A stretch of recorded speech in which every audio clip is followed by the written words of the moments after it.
Ora viva, a hora 10 já está de regresso, depois da pausa para o final de semana. Voltamos para a primeira edição da semana do Hora 10, edição da manhã no TPA Notícias, onde a informação é sempre de primeira.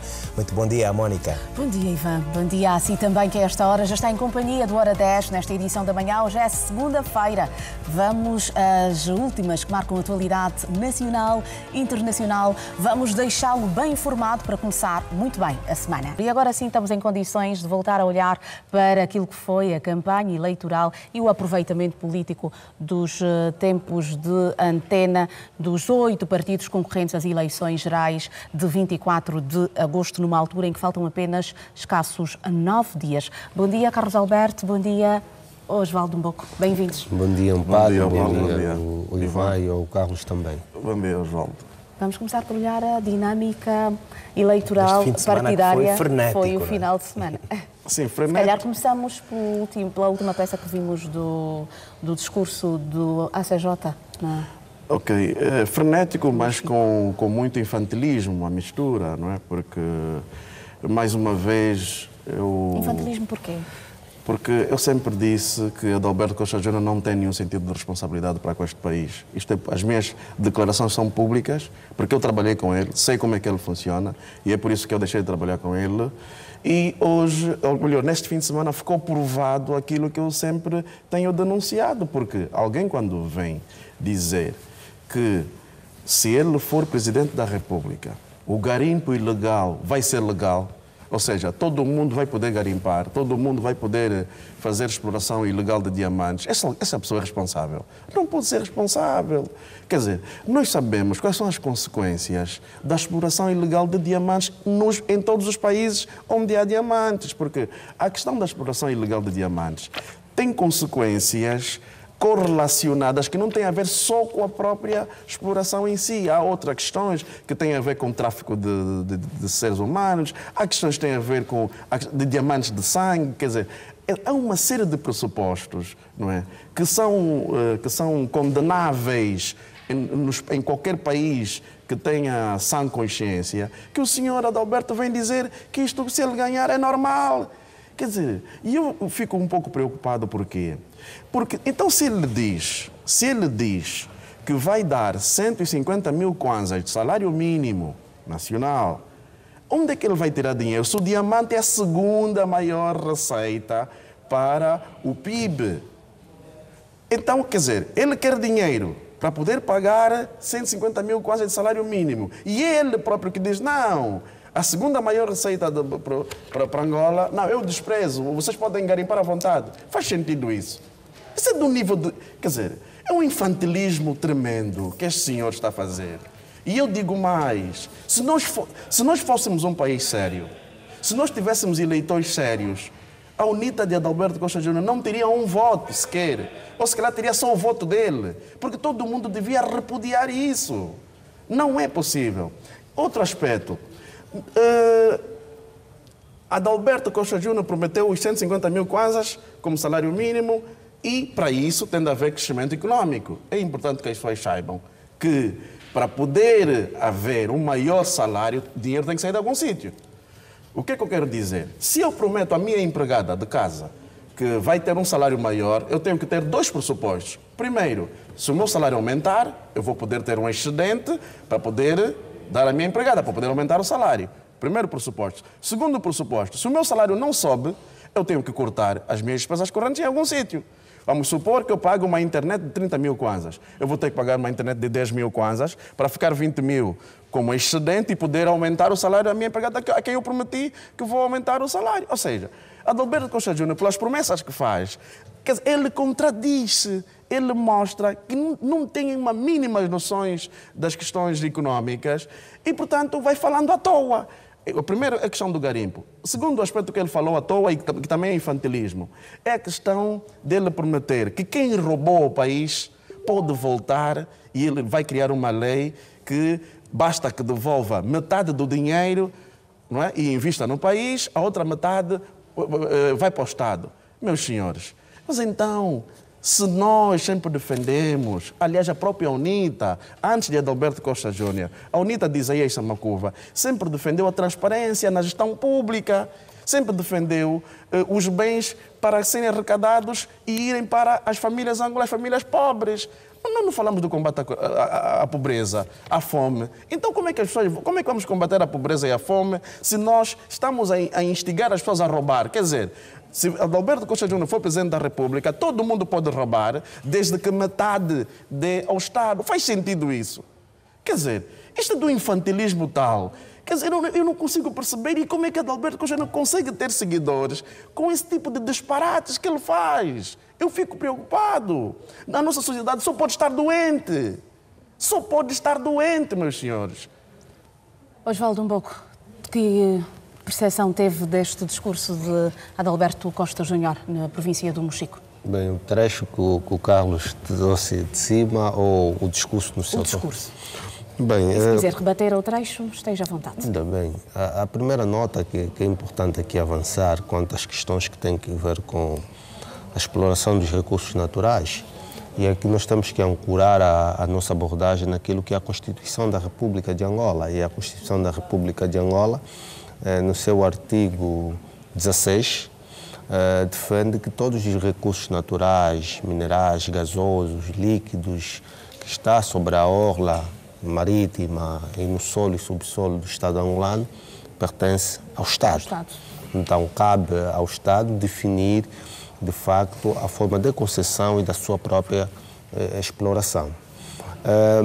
Claramente, quando se faz um tipo desta abordagem, é no intuito, porque também acompanhei em alguns momentos, em que o candidato da UNITA traçava uma visão de uma maioria a nível do Parlamento. Se tem ambições e conseguir chegar a uma maioria a nível do Parlamento, e se for 2/3, a Constituição pode ser revista caso exista manifestação de 2/3 dos deputados à Assembleia, então pode superar também aqui alguma revisão constitucional que é pontual da mesma e, de facto, alguns limites colocados do ponto de vista legais poderão ser supridos para dar prossecução a isto. Mas eu entendo que determinados recursos, até por serem estratégicos e até também por constituírem, digamos, uma fonte de receita ao Estado, a sua forma de exploração ela deve ser racional. Porque, como deves calcular, nós já tivemos em algumas situações em África, em Angola também estivemos, a questão dos diamantes de sangue. Exatamente. Daí depois que tivemos que ir ao processo Kimberley para a certificação dos nossos diamantes. E não só, nós temos em África zonas que são exploradas de forma ilegal, que essas pedras preciosas servem para financiamento a grupos rebeldes, o contrabando de diamante, porque depois há um processo de certificação. Não consigo compreender exatamente quais são os mecanismos que poderão ser colocados, mas em caso talvez de uma vitória e uma revisão constitucional, caso a UNITA tenha a maioria parlamentar que lhe permite fazer a revisão, talvez poderá surgir alguma lei para definir alguma baliza. Há um elemento que acompanhei no discurso do engenheiro Adalberto, que fala de uma governação de proximidade. Claramente, eu também tenho estado a defender que é necessário nós alterarmos a pirâmide da governação. Nós precisamos ter uma governação que é muito mais próxima ao cidadão.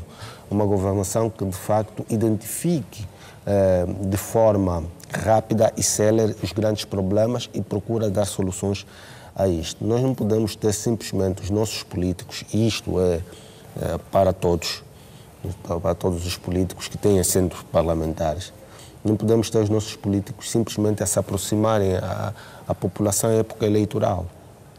Nós não podemos assistir o administrador, o governador, aí ter o contacto com quem ele governa simplesmente em época eleitoral. Então nós temos que alterar isto. Mas sobre isso, o administrador tem que estar lá. Sim, mas as autarquias vão resolver isso. A proximidade, as autarquias têm justamente esse efeito, né? De maior proximidade com os governados. Não, eu não estou a descurar este elemento, mas eu estou aqui a trazer um elemento que é da governação de proximidade, em que nós hoje temos administradores. Sim, mas estamos a avaliar agora, Osvaldo, estamos a avaliar agora 100 autarquias. 2022, 2023, vamos ter autarquias. A nossa análise é referente a esse exercício que está a ser feito. Não estamos a fazer uma análise lá para o futuro. As promessas, Adalberto, por exemplo, Costa Júnior, ontem no espaço da Antena, fala daquilo que eu critiquei no discurso de João Lourenço, que se estava a referir muito a hospitais centrais, hospitais de especialidade e pouco sobre centros médicos, aí está o tal fator de proximidade. Centros médicos que pudessem acudir às populações dos municípios, porque nós temos muita malária, temos muitas doenças derivadas da água maltratada. E Adalberto fez esse exercício e acho que fez bem, só que foi insuficiente, porque aí está. Ele prometeu também isto ao nível central. Quem vai resolver isso? É a nível do governo central, serão as autarquias, e se forem as autarquias, ninguém ainda sabe quem serão os autarcas, porque vai haver eleições nos municípios e são os munícipes que vão eleger aquelas pessoas que eles acham que podem dirigir as autarquias. Então, nenhum partido político está em condições de prometer coisas que as autarquias é que vão fazer. Atenção!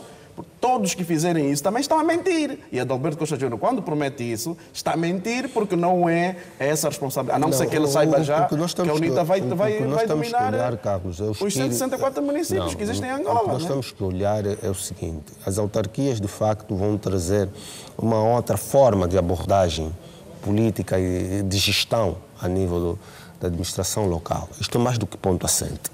Agora, nós temos que também olhar que os partidos políticos poderão endossar normalmente candidaturas. E os seus concorrentes... Mas não têm certeza de que Claramente. Não é neste ponto de vista que eu estou a colocar a abordagem.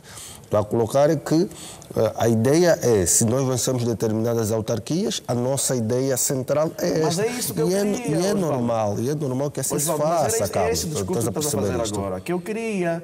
Os políticos têm que dizer, se os nossos militantes vencerem autarquias, nós nas autarquias vamos fazer isso. Agora, não é dizer, quando for Presidente da República, se vocês me escolherem, eu vou implementar isto, que é uma responsabilidade das autarquias. Isso não é falso. Porque ele não sabe se ele vai ter, naquele município, o seu candidato vai ganhar ou não. Sim, isso é uma outra discussão. Okay. Isso é uma outra discussão. Então, tem que ser razoável. O Carlos acabou por entrar já no tempo da antena da UNITA, não é? Mas vamos então analisar aquilo que foi ainda as campanhas eleitorais, no caso do MPLA. O MPLA, agora no Namibe, João Lourenço fez aquilo que eu sempre venho alertando. Que fez um balanço daquilo que ele fez durante os últimos 5 anos e fez promessas de 7 barragens, a construção de 7 barragens, que para mim é a grande novidade. E fê-lo com muita convicção e acho que, e também já disse aqui, que João Lourenço tem estado um pouco comedido em relação aos números, porque acho que ele percebeu que deu um tiro no pé um pouco quando falou dos 500 mil empregos em 2017. Penso que agora, com maior maturidade, já está um pouco mais comedido em relação à promessa de números, mas... Acredita ser execuível? Bom, acredito que sim.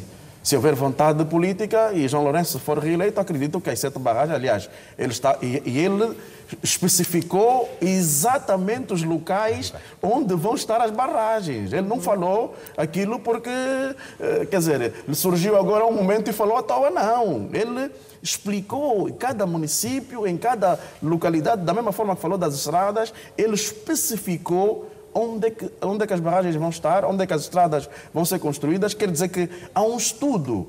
João Lourenço, há um estudo do MPLA. Não falou por mero acaso. Agora, se esse estudo está correto, se esse estudo é o mais viável, aí nós podemos pôr aqui um benefício da dúvida. Mas, por aquilo que falou, ressalta aqui essa questão de que ele foi feliz. Agora, eu tinha dito aqui na sexta-feira que estava preocupado porque João Lourenço não se estava a referir em relação às autarquias. Não sei se João Lourenço me ouviu, não sei. O que é certo é que agora no Namibe, João Lourenço fala da implementação das autarquias no prazo de 1 ano, ou seja, se ele for reeleito, em 2023 vamos então ter as autarquias locais. Contrariamente ao discurso de Adalberto Costa Júnior, que no programa da UNITA, se vocês me permitirem, deixem-me só ver aqui a minha cábula, onde é que está esse eixo.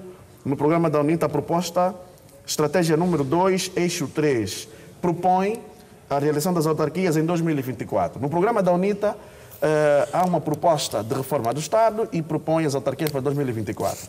João Lourenço vem dizer que não é 2024, ele quer 2023. Já o próximo ano, já se antecipou em relação à UNITA. E, estranhamente, Adalberto Costa Júnior agora no Mochico, como viu que João Lourenço disse que é 2023, ele já disse, não, agosto de 2023. Quer dizer, Adalberto Costa Júnior já está a contrariar o próprio seu programa. Por quê? Viu que o adversário antecipou-se em relação ao programa do outro, porque na luta política é mesmo assim, não é? Cada um vai vendo as fraquezas do outro e os pontos fortes e vão jogando com isso. João Lourenço, penso que jogou com isso, disse que agora é 2023, Adalberto Costa Júnior sabe que é 2024 que está no seu programa e agora no Mochico já alterou. Quer dizer, não, agora é agosto de 2023. É contra o seu programa. Agora vamos perguntar, senhor Adalberto, o programa foi feito por vocês. Então vocês estão a propor 2024, está no vosso programa. Como é que agora vem dizer que é agosto de 2023, só porque João Lourenço falou? Não é de alguém sério, por amor de Deus. Um candidato que quer ser Presidente da República não pode falar ao vento. Carlos, só um minuto. O programa, de facto, é estruturante para se perceber se o partido político que vencer as eleições, como é que vai ou quais são os eixos estruturantes. Mas também o programa, ele, na sua implementação... Mas não estamos ainda na implementação, Osvaldo. Estamos nas promessas. Não, calma. Na sua implementação... Não, Osvaldo, estamos nas promessas, Osvaldo. Na sua implementação ela pode sofrer alterações pontuais e daquilo que... Osvaldo, não estamos ainda em fase de implementação, estamos em fase de promessas eleitorais. E as promessas eleitorais devem ser avaliadas tal como elas são. Há questões que, por exemplo, que tu repares, que não está num programa de governação de quem venceu as eleições, mas ainda assim é executado. É claro, quando há interesse público, estamos de acordo, e as necessidades assim... Não estou contra ti, Osvaldo, estamos de acordo. Aliás, o próprio João Lourenço já disse que há coisas que vão ser feitas no seu governo, se ele for reeleito, que ele não está a dizer. Claramente. Que é normal, eu não estou a dizer o contrário. Isso. Agora, temos que avaliar, Osvaldo, que é o nosso alvo. O nosso alvo aqui é as promessas eleitorais. Sim. O que estou aqui a ver é uma contradição nos discursos. Porque ele não pode, no seu programa está 2024. Agora que o outro falou que é 2023, ele também vem dizer, não, agora o meu também é 2023. Mas Carlos, por amor de Deus. Repara o seguinte, as abordagens políticas em época de campanha eleitoral, muitas vezes elas são corrigidas e são acertadas consoante o desenvolvimento do seu adversário. Não. Repara o seguinte, repara o seguinte, daí que tu olhas que o candidato João Lourenço faz uma funetada política, uma farpa política à UNITA quanto ao movimento votou e sentou. Sim. E o candidato Adalberto também respondeu. Então, há aqui essas questões. Mas isso do votou e sentou não está no programa. Não, Carlos, eu estou aqui o que eu estou a tentar dizer. É um compromisso. Assim, o senhor Adalberto Costa Júnior, se for eleito Presidente da República, nós, cidadãos angolanos, temos de pegar no seu programa e estudá-lo.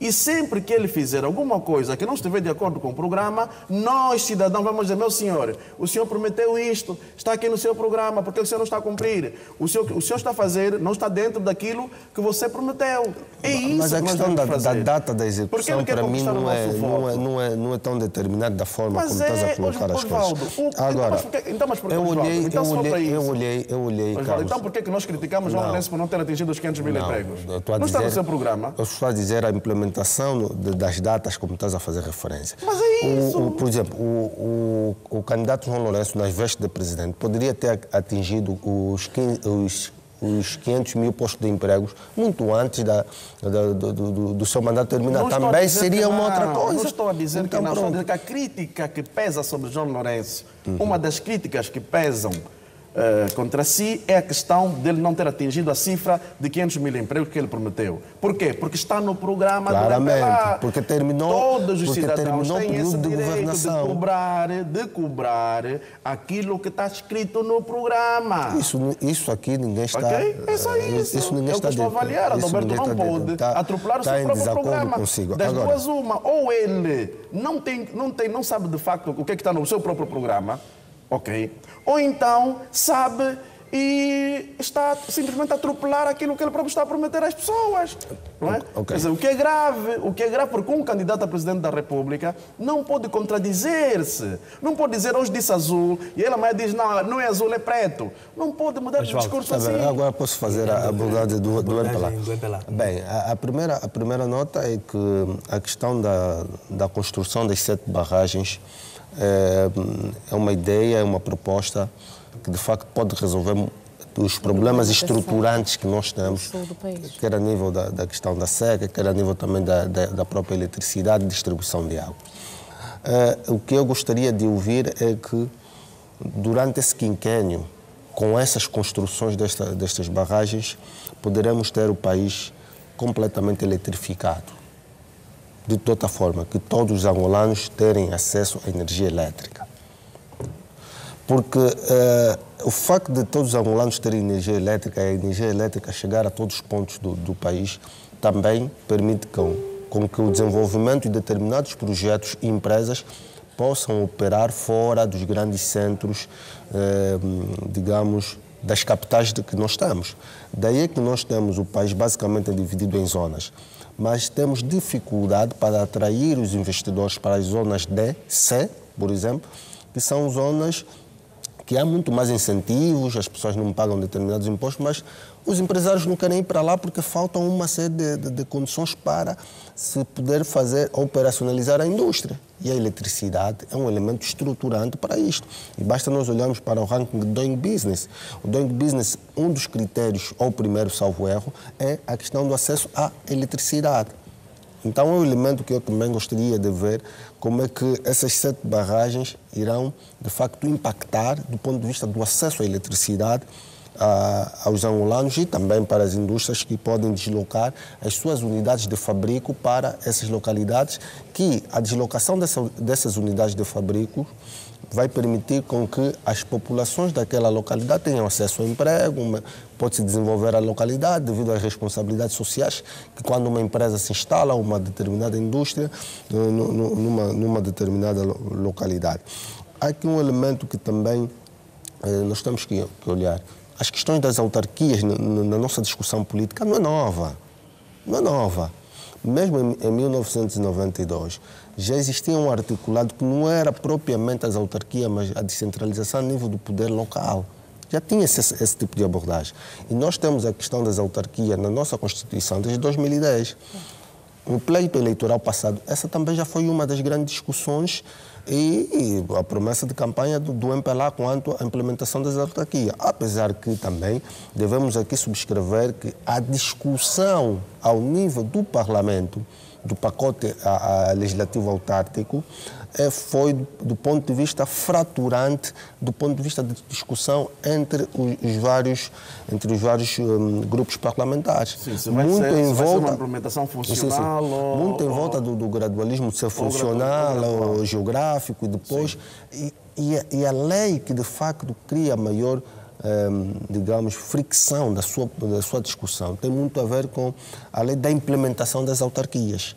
Então, é crucial que os próprios deputados que irão agora à Assembleia trabalhem de forma fincada, porque o candidato João Lourenço disse que dentro do pacote faltava a aprovação desta lei, que já se aprovou 10, falta uma. Então, há que se ter um espírito, de facto, e vontade política dos próprios deputados que irão agora ser eleitos para a Assembleia, trabalhar afincadamente e reduzirem as suas diferenças para que este pacote autárquico seja, de facto, aprovado e que o governo, quem vai governar, cria as condições para que existam, de facto, as autarquias.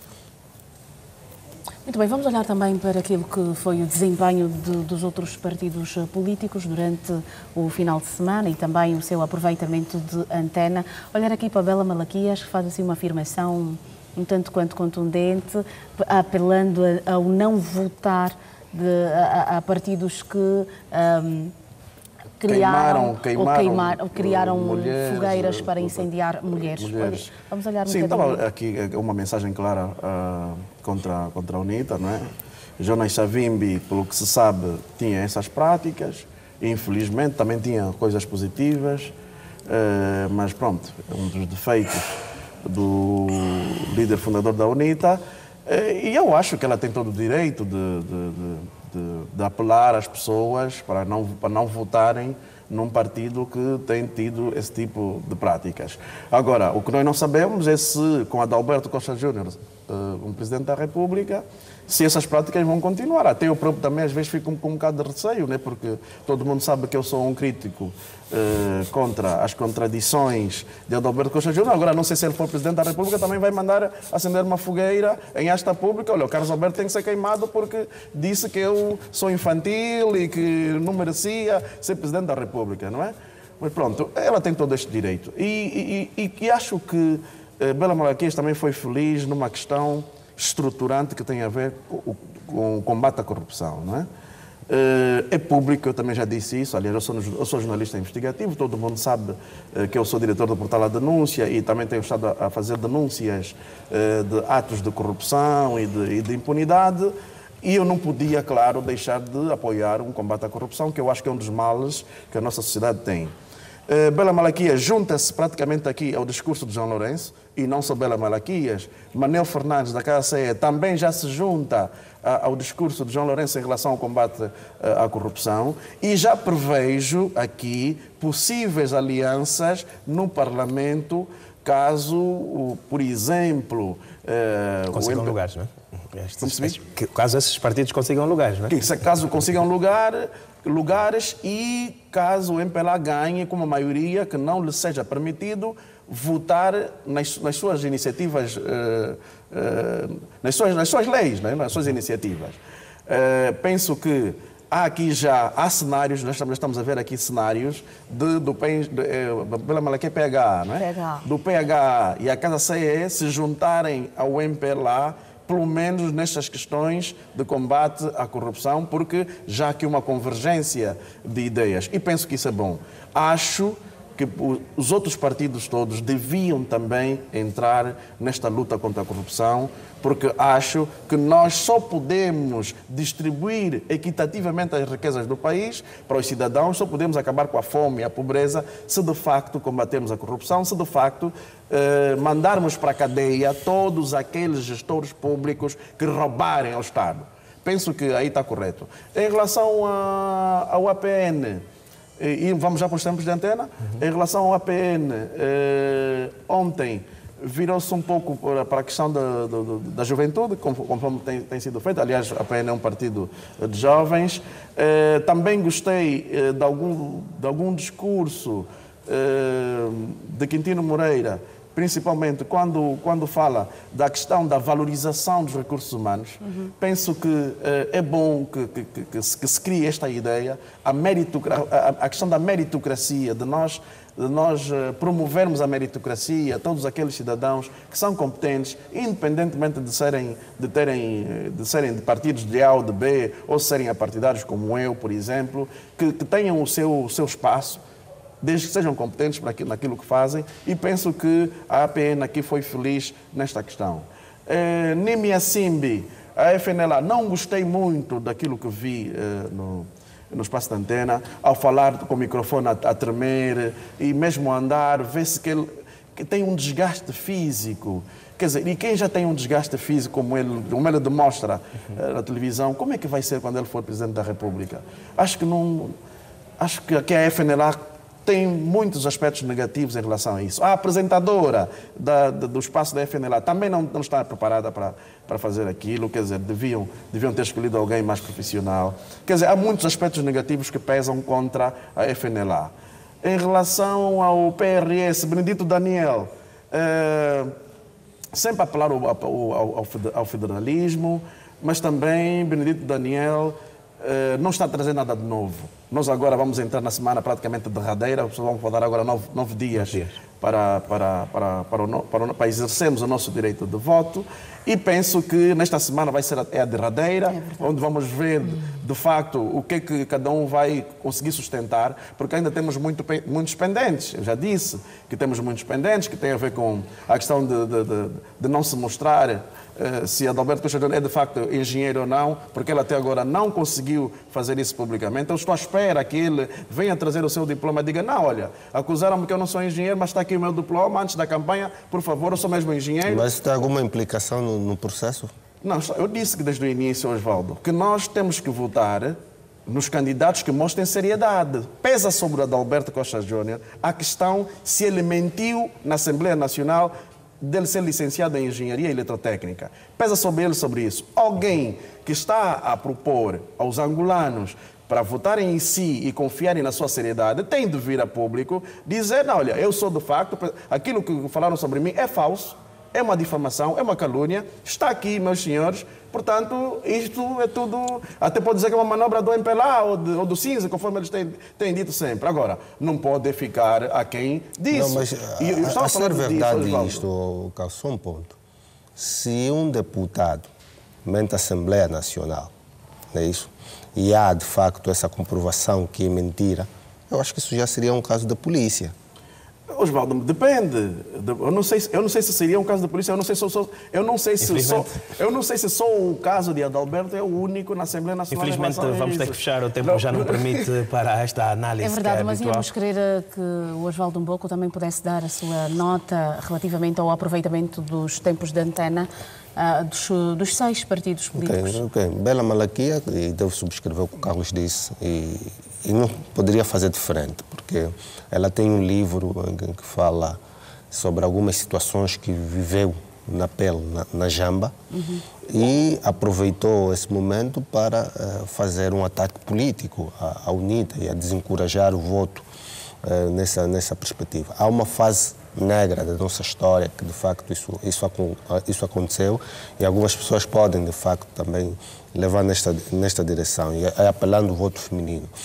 Quanto ao Benedito Daniel, eu assisti um dos seus atos de massas em que abordava sobre as questões da saúde, e acredito que esteve bem quando falava da necessidade da maior humanização nos nossos hospitais, quando abordava sobre as questões da assistência médica e medicamentosa, porque as pessoas às vezes vão para o hospital, mas a forma como são atendidas, as questões que têm que ver com os medicamentos, não é aquilo que ainda nós desejamos para um país como o nosso.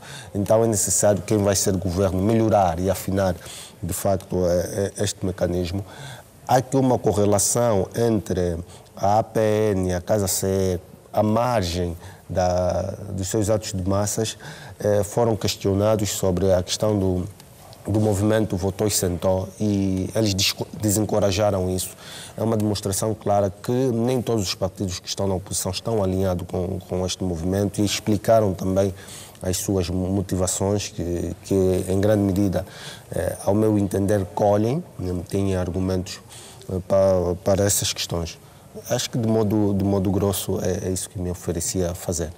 Vamos agradecer a presença dos nossos 2 comentaristas habituais relativamente então às análises que são impostas. Esqueci-me só de dar aqui uma nota muito rápida em relação ainda aos pronunciamentos de Adalberto Costa Júnior. Vi aqui na minha cábula em relação àquilo que eu notei como contradição, em relação à partidarização das instituições, conforme Adalberto disse, e que muitos do MPLA têm medo de ir a hospitais públicos por causa de uma alegada perseguição.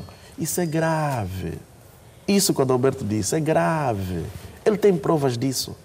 Um candidato a presidente da República não pode falar por falar. Ele tinha que trazer dados. Olha, nós, UNITA, temos uma denúncia de que no hospital A, o hospital B e o hospital C... E amanhã vamos rebater tempo reservado a olhar para os tempos de antena e também a campanha eleitoral dos 8 partidos políticos concorrentes às eleições gerais de 24 de agosto. Vamos a mais uma curta pausa aqui no seu Hora 10, edição da manhã. Volte connosco, ainda temos outras para lhe contar nesta segunda-feira. Hoje é 15 de agosto de 2022. Estamos a transitar por o tempo de calor.